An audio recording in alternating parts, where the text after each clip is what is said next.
Yeah. Well, thank you, Mr Speaker. I was going to speak on the adjournment tonight, but seeing as others have taken the opportunity, I will too.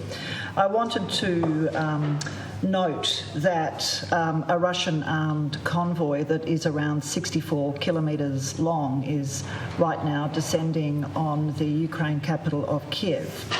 And to read into the Hansard a joint statement by the Greens of Georgia, Moldova and Ukraine in connection with the military political expansion of the Russian Federation. Mr Speaker, as you well know, the Greens are a party that always supports peace and non-violence, but so too are we, a party that fiercely defends democracy. This is the statement from Kiev on February the 26th this year. We, representatives of the Green parties of the countries of the associated trio of Eastern Partnership, reject any encroachment on the sovereignty of our states by the Russian Federation, guided by the neo-imperial logic of an aggressor resurrecting in the 21st century the stereotypes of the Cold War and the medieval law of force. Ignoring the norms of international law today poses one of the greatest threats to peace and security both on a European and global scale.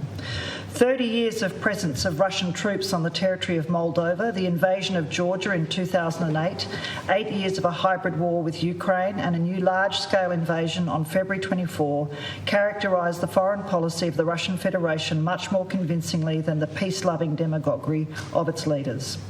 Russia's desire to form some kind of special sphere of influence, argued in particular by the chauvinistic idea of the Russian world, forces even the most staunch supporters of a neutral status among neighbouring states to reconsider their position in search of military and political protection from increasing geopolitical pressure.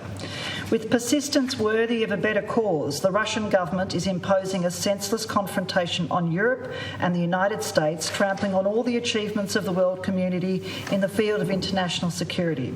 At the same time, even in the conditions of extreme aggravation of the Russian-Ukrainian conflict, some states of the European Union take an ambivalent approach, trying to treat Russia's claims with understanding. It is sad that among them there are also countries participating in the Normandy format negotiations, the meaning of which is not to appease the aggressor but to restore the status quo. We, the Greens of Georgia, Moldova and Ukraine, are convinced that the solution of the problems created by Russia in relations with our countries and generating threats to common European interests is possible only in the conditions of unity and a tough position of the European Union with strict adherence to the norms and principles of international law without immoral and destructive compromises in the name of business as usual. With regard to Russia, all possible measures of influence must be applied. The amorphous position and palliative measures in the matter of protecting European values have no justification, as well as the manifestations of the Stockholm Syndrome in relation to a terrorist state that today has taken the entire civilised world hostage. Remaining committed to the principles of non-violence, we are forced to admit that the only way to stop the current bloody marching of the aggressor across Ukraine is by using military force. Russia itself tightly closed the window of opportunity in the sphere of diplomacy. We call on all European countries to recognise this cruel reality and ensure the supply of lethal weapons to Ukraine, where the battle between good and evil is taking place today, the outcome of which will determine the future of the continent and the whole world.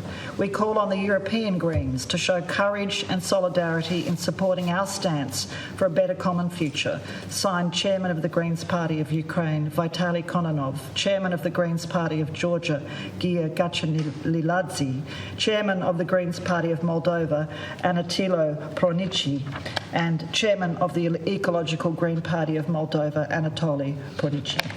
Hear, hear.